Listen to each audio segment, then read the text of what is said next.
Welcome back to the Future Proof podcast. This is a place where we talk with business owners and entrepreneurs about the journey, where you've been, where you are, where you're going. And I'm excited to have a person I've known a long time, but really haven't talked about business with you, right? All that much. Right, I've, right. I've got Steve Greene from Greene Solutions Real Estate. How are you this morning? I'm great. Thank you for having me. I'm excited. Like you said, Brian and I have known each other for a long time. I've enjoyed going to a whole bunch of his shows and whatnot over the years. So I'm happy to be here.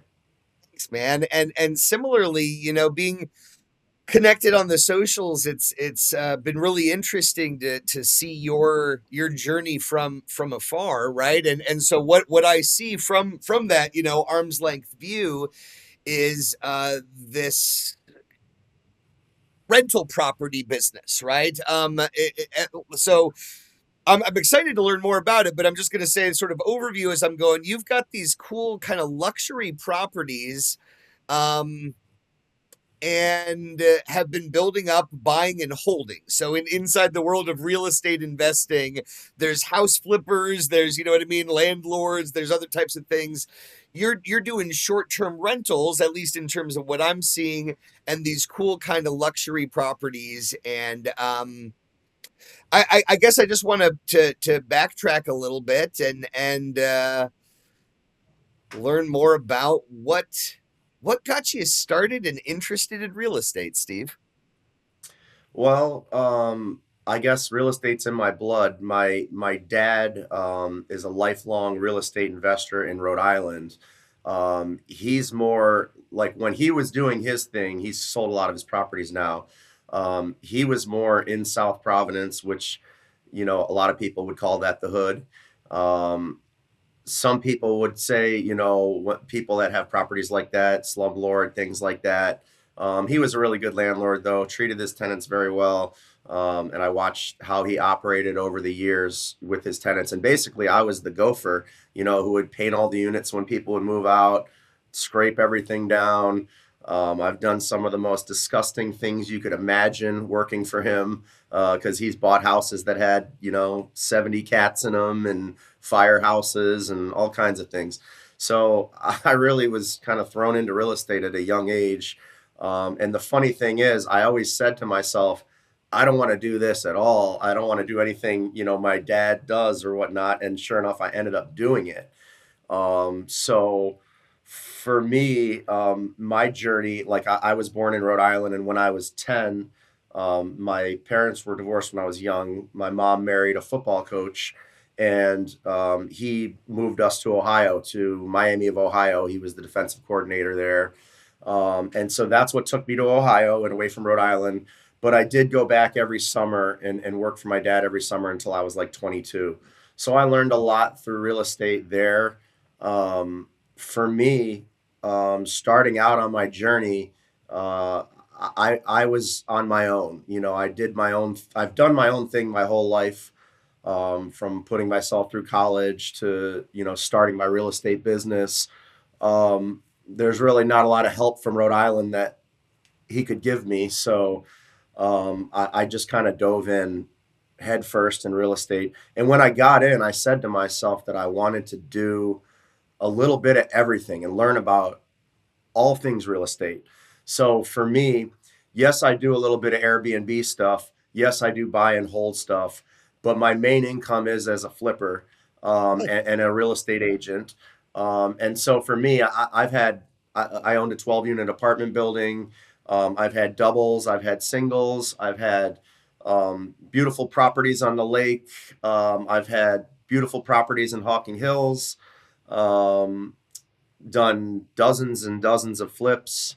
And, I also got into property management when I first came in, which I realized that I didn't want to do for other people. I've been a landlord for the last 17 years consecutively for myself, and I self manage everything. I don't trust anybody to touch any part of my business, which isn't a good thing, but that's just the way it is. And so I do everything myself. And, that sometimes can be a little much, but for me, I had some medical issues come up, and I said this is just too much. I was managing over 50 doors, 20 of my almost 20 of my own, and then I had like 30 for clients, and I just it wasn't paying enough. The juice wasn't worth the squeeze.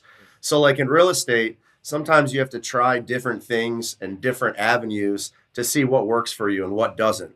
And you truly do need to find your niche. Now you can have a couple niches, but if you don't find a niche in real estate, you're probably not going to make it. No, that's So, interesting, Steve, and I appreciate the on the one hand you're talking about the diversification side of saying like you not only want to be exposed from an education standpoint, it's like in order to find a niche that makes any sense, you do have to dabble, right, to some degree, yes, yes, and test the waters in a few different areas. Again, it's intriguing, in part to hear even that mix of the personal and business side. I was laughing in my head going like, to be honest, where you're going, you're like, how it is in South Providence. I'm going, I really don't. Like Rhode Island to me and the whole like East Coast New England states, the idea that any part of the New England states is like slum property, I'm going like, actually that didn't occur to me at all. You know what I'm saying? But like yeah, it's funny to hear like to the extent that distressed properties were a part of what your dad's business was, even if that is part of what you've been exposed to, and certainly I would assume in the world of flipping properties it is, right, that those are distressed properties, as broad of a term as that can be, because sometimes it's a distressed seller and the property is pretty good, you know what I mean. yeah, um yeah. but that whole situation, as I mentioned, at least part of the public facing part that I've seen through your feed, indeed, it's like I've lived here in Northeast Ohio my whole life, so I think about areas like Hocking Hills, and I think about the shores and islands communities that we have, and go that's Ohio luxury to me. You know what I'm saying? Yeah, Like, yeah, and as far as the things that like yeah people really love to do and get passionate about, I've always thought that was one of the cool things about where we live is Cleveland's not a major city player at the level of a Chicago or New York or a lot of other places, but we do have access to a city with sports teams and stadiums and city stuff. But then we also have the shores and islands scene, and we also have like the woods and the nature scene. And how did you pick that like your first property? How did you decide where to start?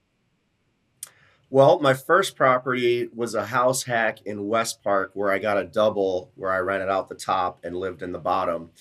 And it's funny you say like you talk about the geography of the city and everything.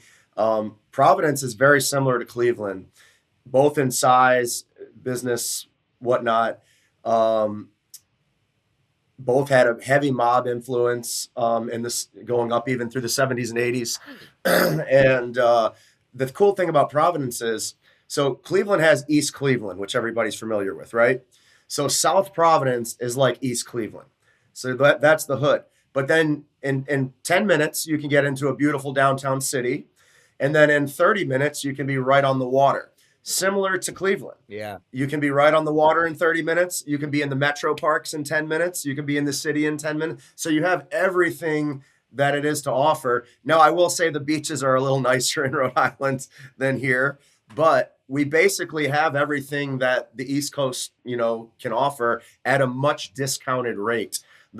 You can't buy properties anymore in Rhode Island because they've driven things up so high, which is happening here in Cleveland. I deal with a number of out of country investors from Israel and Canada, and they're buying up all our properties like crazy. So us local guys will go in to look at a house. There'll be 30 people there. They'll have 15 offers, 50,000 above list price. And so it's like I know what the properties are worth. I'm not paying 50K over for that, but they will because to them it's a deal. Because in Canada and in Israel, they can't buy properties for 100,000. They can't buy properties for 300,000. There's no such thing. And the ones in Israel are shitty little condos and properties for that price. So, um, one man's trash is another man's treasure, I guess. But Wow. they're all Yeah. flooding into Yeah. Cleveland and driving our market up. The same thing happened to Rhode Island 10 years ago. No, that side of the business has been really, honestly, kind of alarming to me. That I've spent enough time. I worked closely with a real estate data company for a number of years. That was one of their niches, and that's what where I first even learned about some of that terminology about institutional investment firms, and how there's groups of wealthy individuals that, like, this has become another sort of, I almost make the comparison between something like 401ks, where it's like you're bundling stocks together, that like Yes, institutional investment firms are bundling properties together to create these portfolios then for investment companies. And the more that becomes the dominant buyer persona for single family homes and stuff like that, that's a little scary in terms of how that plays out for the consumer perspective, to think of everything being landlord tenant kind of driven and transactional in that way. it is. And I've also heard statistically that Ohio's unique, along with PA, or maybe like it's as specific as Pittsburgh, but Ohio's unique in that it's cheaper to be a homeowner than to be a renter. And I see the way that Yes, those two tie in together, right? But it's like not yes. for long if they buy all the properties up, right? You know what I mean? So yeah. So rents are up big time in Ohio. I just bought a three family last week myself, for only 170 grand. You can't go to many other cities and buy a three family for 170 grand. So yeah, and like you said, there are conglomerates and they're buying up packages, portfolios of properties, because what you have is you have all these old Cleveland landlords who have had built up, 30, 40 property portfolios over the years because they bought these things for 5 grand, back in 1970s or whatever. And now their kids don't want to take on all the properties because a lot of them need work and whatnot, and they don't want the headache. So what they'll have is an out of state, California, wherever, they'll come in and they'll buy the whole portfolio off them. Um, in my opinion, not a great business model, because they're not even looking at these houses. So they have no idea how bad they are, what they need. And now in Cleveland, you have a whole new rental registration process for out of state buyers because of this, because there's Mm. so many slum properties. So now you need to have a licensed agent who's willing to take responsibility for any code violations or anything like that. You have all the lead enforcement now, which you cost $800 sometimes a house to get lead certified, and it only lasts 2 years. So there's a lot more red tape now than there was a few years ago, even. But yeah, that's what's happening, and unfortunately, it sucks for the single family side, because those could be homeowners, local houses. With the multis, I get it; it's part of the game, but it does suck for the single family side. Well, and so, number one, I just, as a quick aside, outside of this podcast conversation, like, I want to just grab a lunch with you and talk about, I've got some projects that I'm working on in terms of trying to take real estate data and see how it applies to the investor space, how it applies to the realtor space, some of these different audiences and use cases. And you're involved enough in all of them that I'd love to pick your brain on all that stuff further. But sticking to the sort of, I say, purpose of part of what I try to do here again is talk about business owner decisions, and you talked about that niche focus side. If we're looking at the present day, um, from that landscape of options, what do you care about most today? Who are you trying to get introductions to? What's a day in the life like for you at the moment? Well, I do love going to networking meetings with other investors, and you can always find all kinds of different assets from that. But for me right now, I'm focusing the flips definitely. I Hmm. love flips. I've got one on Bradley Road in Bay Village. It's a beautiful house. It's the nicest lot backing up to Bradley Park, almost an acre. And I'm selling that tomorrow. I'm looking for my next flip. It's so hard now to find properties that are the numbers will work for flips because renovation costs have gone up, labor costs have gone up, and Home Depot costs have gone up. So the numbers aren't the same as what they were 3 years ago, 4 years ago.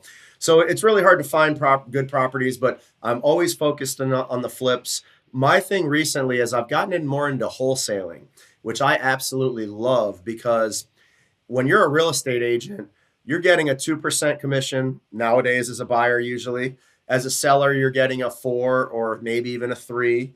Um, and when you're wholesaling properties, there's no cap to what you can make as an assigner. I did two $25,000 wholesale assignments in January, and that's more than I'll make as a real estate agent for the whole year. So I love wholesaling. Now, there's a lot of slime balls in the game of wholesaling. So it's cool to do it the right way and be honest and upfront with the seller. What these wholesalers do is they'll say, "Hey, I want to buy your house," when in actuality they don't want any part of buying that house. Some of them don't even do flips or don't even have the money to do flips. They're just middlemaning this, and so they have an assignment clause in the contract. And what they do is they'll set up a 1 day showing. They'll get a whole bunch of investors to come in, and they'll tell the sellers that we're contractors just coming in to give them quotes. So Hmm. Hmm. it's a whole bullshit thing that they do. But then now the state of Ohio, because elderly people have been taken advantage of, different people have been taken advantage of. So the state of Ohio now makes you fill out a form saying you should reach out to a real estate professional. I am not as a wholesaler, not a real, but for me, I am a real estate professional. So if I'm to give them that form, it's no big deal. I'm the real estate professional. Hmm. You can trust what I'm telling you. And I'd like to do wholesaling the right way and the Hmm. honest upfront way, which is the way I handle everything in real estate because I've realized if you're honest and upfront about everything at the beginning, less bullshit and BS, I'm sorry, and problems happen on the back end. So wholesaling something I'm going to start focusing on more. I'm going to get an acquisitions team together, and then flips always. And then for my Airbnb stuff, I got a 5 acre property in Hocking Hills that has a nice house on one end of the property, a pole barn in the middle. I'm going to turn the pole barn into a game room. It's a good size, so it'll be like a game room and bar with pool table, ping pong, foosball, all that. And then I'm going to build a cabin on the other end of the property, so I have a nice kind of luxury wooded cabin because the house is, I call it a cottage. It's more of a small house. It's not the feel renters want to get when they're coming to Hocking Hills, even though it's gorgeous. It's got a beautiful walkout deck, creek that runs through the property. The view from the deck in the hot tub is amazing. So it is a gorgeous property, but I want more of the cabiny feel. So I'm going to build a cabin on that end next year. Building costs have gone up quite a bit just in the last 2 years in Hocking Hills as well. So those are some of the things I'm focusing on right now. Oh, that's interesting. And as much as that, the answer to what's going on now has some legs going out into the future, right? In terms of projects that um they take a while. You know what I mean? That anything you're working on Oh yeah. currently can take a while to Oh yeah. complete. When you talk about building out an acquisitions team for the wholesaling side, like what are the ingredients of that? So you need cold callers. That's the main thing. The best effectiveness for price I found in cold calling is people are using people outside the country, and they have a lot of these cold calling teams who are pretty good at what they do.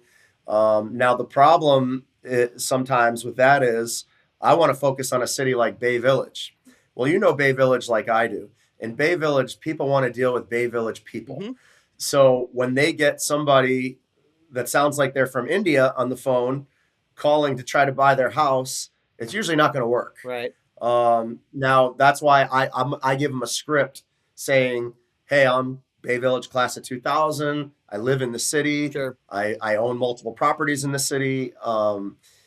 I coach teams here in the city. I'm part of the community. Yes. So just because I have a cold caller from India doesn't mean I'm not part of the community. Yes. Yeah. So that's one thing you kind of run into with the cheaper acquisitions cold calling teams. You'd like to have a cold caller, and then you'd like to have somebody. That's the first step. Find out if there's interest. Then you have somebody more local who's the acquisitions manager make the next step, which is the introduction, try to set up a meeting. If they can get the foot in the door, then I show up and I can close it. Interesting. So that's kind of how that works. Interesting. No, and in particular that middle step, right? The cold calling to establish interest part, right? Like but having somebody else in the middle, you know what I mean? That's interesting as well. To then follow up on that appointment and what go as far as like getting a daytime, you know what I mean? Getting like a meeting on the Yeah. books, right? Okay, cool. Yeah. So like a separate appointment setter. One establishes Mm-hmm. interest, one sort of books the appointment. That's cool. And Steve, as you you know, pivot to thinking about longer term, you know what I mean? You and I are the same age, right? So I talk about, you know, retirement when you're self-employed is sort of like to be almost a made-up term. It's like, at what point do I want to stop earning money? I don't know. Never. You know what I mean? Like, why, right?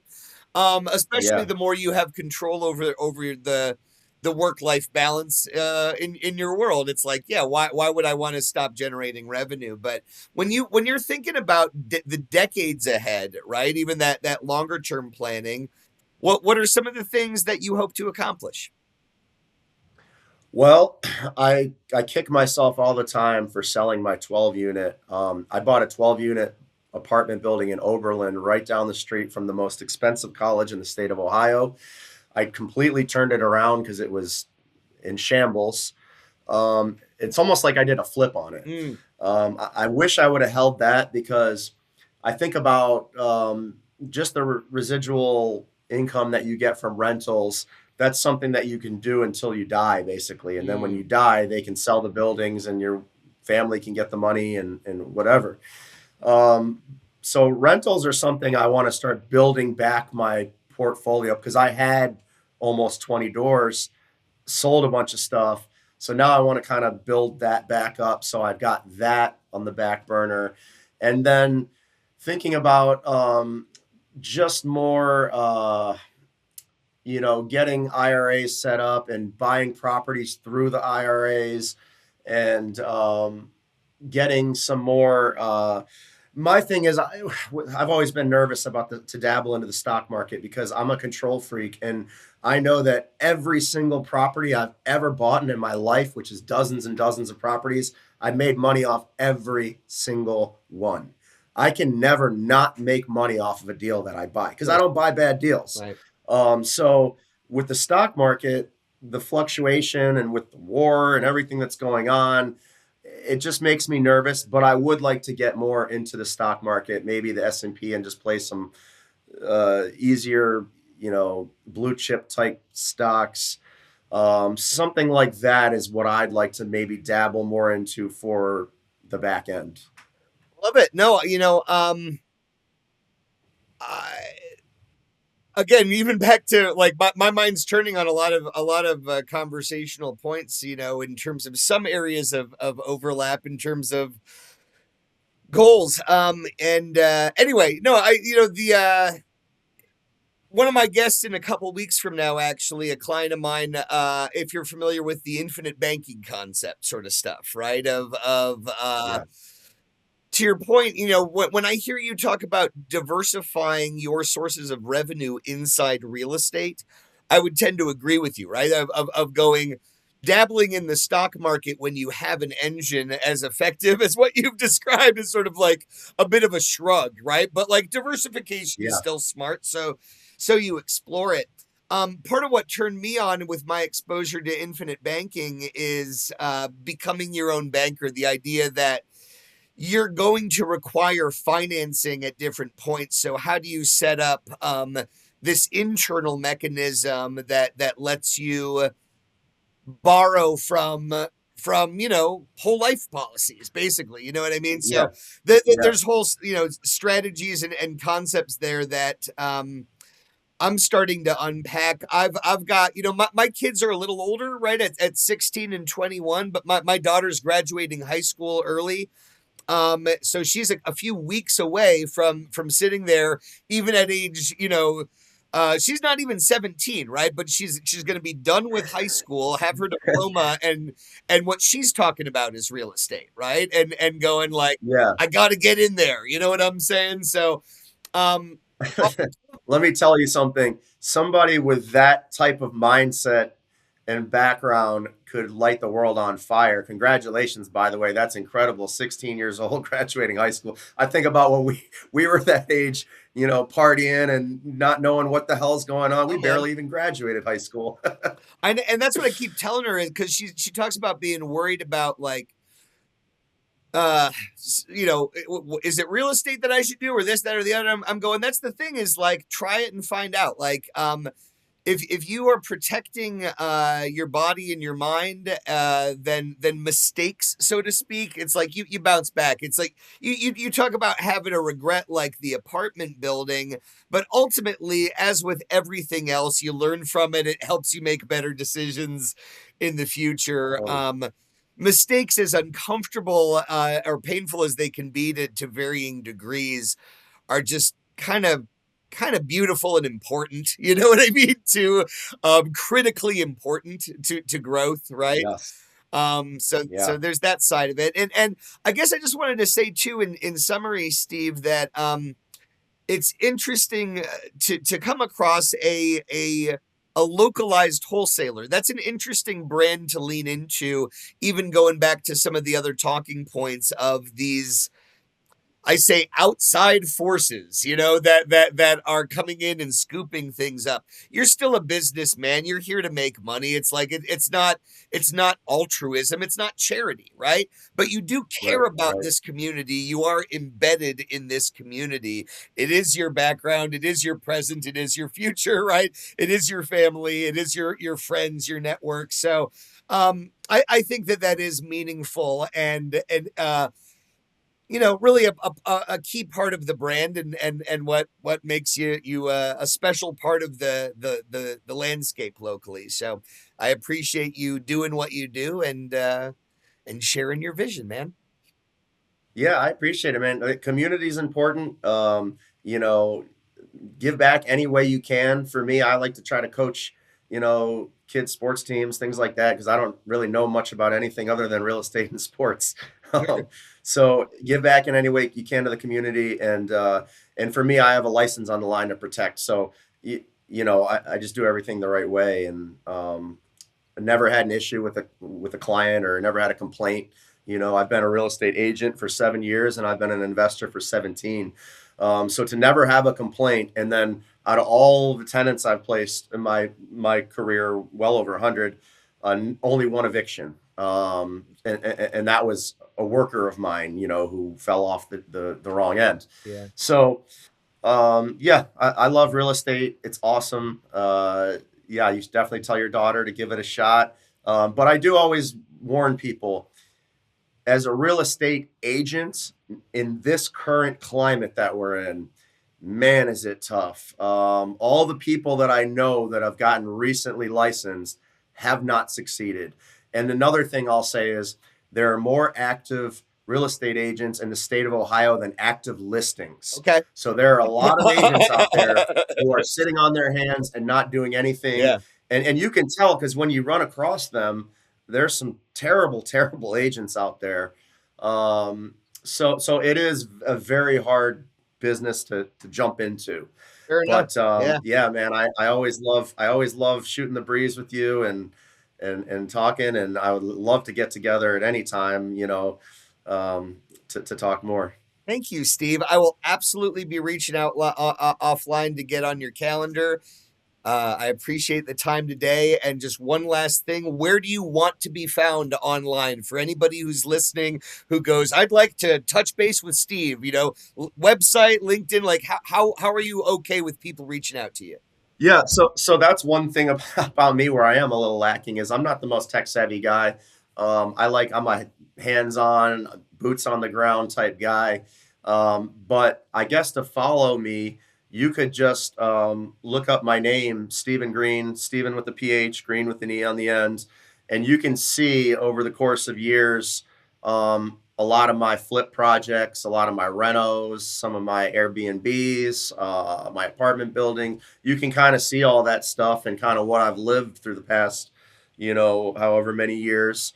So you can definitely find me on Facebook. And then anyone that wants to talk about real estate, even if you just have a question, DM me. I love talking real estate. So it's not like a chore to me when somebody reaches out and I know I'm not going to make money off of it. I still love talking real estate. It's just like I said, it's part of my blood. Beautiful. Beautiful. Well, thanks, man. Really enjoyed connecting with you this morning, and it'll be an ongoing conversation for you and I hope. Absolutely. And I can't wait to get to the next Puma Thurman show. Thanks, brother. I appreciate it. I appreciate it. All right.